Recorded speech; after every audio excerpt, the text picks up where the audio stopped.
What's your bogey bird, basically? The thing I've really tried for, time and time again, has become a bit of my avian arch nemesis. I've never seen a bittern. I've tried over and over again. A bittern? And it's become the stick that's used to beat me. So this winter, I had to set that right.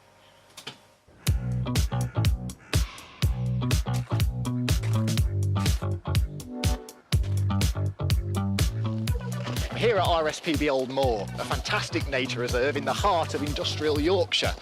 This is my local patch. I've been coming here since I was a kid, and I know there's bitterns here. I've just got to find them. So what's the deal with bitterns anyway? Why are they such a sought-after bird? Well, they're rare. In the 1880s, they were made completely extinct in the UK. Even in the 1990s, there were still only 11 booming males recorded. Now, thankfully, the population is in the hundreds, so I really should have seen one. But these birds are the masters of camouflage, having evolved to melt into their reed bed habitat. Despite their size, their colours and their ability to stay perfectly still means picking out a bittern in this matrix of reeds is incredibly difficult. If I'm to stand any chance of seeing one today, I'm going to need some help from RSPB Senior Site Manager, Emma Tuckey. Hello, Emma. Hey, Jack. Okay, so Old Moor, why is it so good for bitterns? Well, we built the reed bed itself about 10 years ago, and we planted these reeds exactly to the bittern specification. So a bittern likes to hide back into the reeds but access open water, so they want that edge of reed and open water to fish into. So we've made lots of wiggly edges, so they've got loads of opportunity to be hidden, but yet fish in open water. I see. So what are my chances in the winter? Is today a particularly good day for bitterning? So the best chance you've got is if the water's a bit frozen, they need to come out of the reed, find open water to catch those fish. So I'm hearing a guarantee from the RSPB Senior Site Manager of an ice skating bittern. We'll do what we can.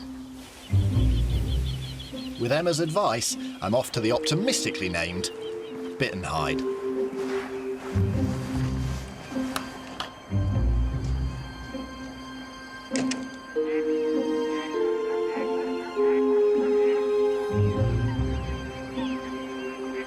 The water out there is completely frozen on this pool and almost completely frozen on the one over there, which has attracted hundreds of birds.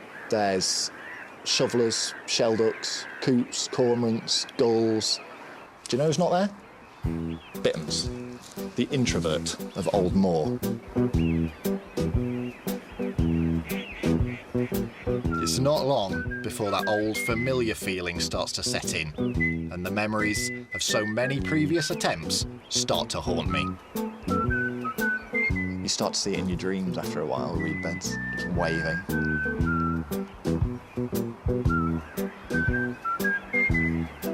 The worst thing about looking for bitterns is you invariably end up sat in hides where there's bittern pictures staring at you. Look at what you could have seen. Look at what's seen here. Look at the bittern. No one's ever turned up to see a bittern and seen a bittern. I'm convinced.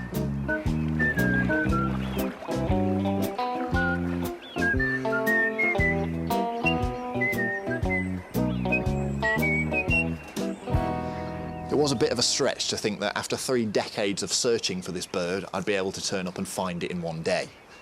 If there was any bird that was going to make me have to try to lay my eyes on it, it was going to be the bittern. But bitten, I'll be back. And that's exactly what I did. With the bird gods having conspired against me for so long, this time I'm going to use their own methods against them. With permission from the RSPB, it's time to deploy the thermal drone. Now, there's nowhere they can hide. So we're taking off over the densest patch of reed bed here at Old Moor.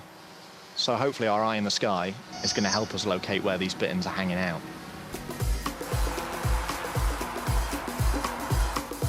The beauty of the thermal camera is that on a cold winter's day, the heat from the animals will really stand out.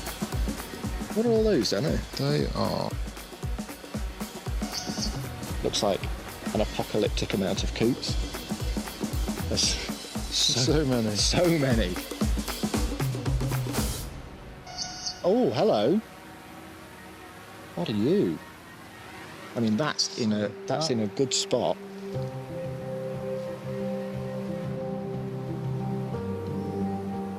I mean, there's definitely something there. In my limited experience of identifying bitterns from the air by thermal imager, this looks like it could be pretty good. I think it's a bittern. It looks bittern shaped. Oh my goodness. I can't think of anything else that could be. It just extended its neck a little bit. I mean, it's a decent sized bird with a longish neck. Oh, I've got something. That's incredible. Even though we can see the bird clear as day on the thermal drone, if we turn the thermal off, it becomes completely invisible. So well camouflaged. That is It's right in the middle of the screen. There is no reason we shouldn't be able to see this animal. But at least on this screen, it's impossible to see.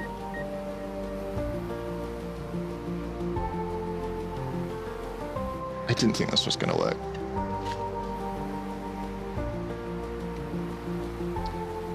I'm 99% sure we've just seen a bittern on the thermal. Crouched down in the reeds, long neck. It's got to be. Can I count it for the list, though? That doesn't feel right. It was a bittern. Shame. It was a bittern, there's no doubt about that. Yeah, but It's a shame he can't tick it. he can't tick it off, can he? And, you know, I don't want to rub salt in his wound, but I'm going to show you now some amazing bittern footage. It's bitten on ice. Just look at that. Look at the knee bend, look at the extension, look at the posture, look at the glide. It's like the Christopher Dean of the bird world. I could learn a lot from watching that bittern, you know. That's a bird taking itself way too seriously. You're I'm going to score that one. right. I don't know, 5.8. 5.8, that's all it's going to get Oh, from me. no, It's trying too hard. It's trying too hard. How chuffed would Jack be if he saw that, a bittern skating on ice? I I'd be mean, chuffed really, as well. really. Honestly, what a sight.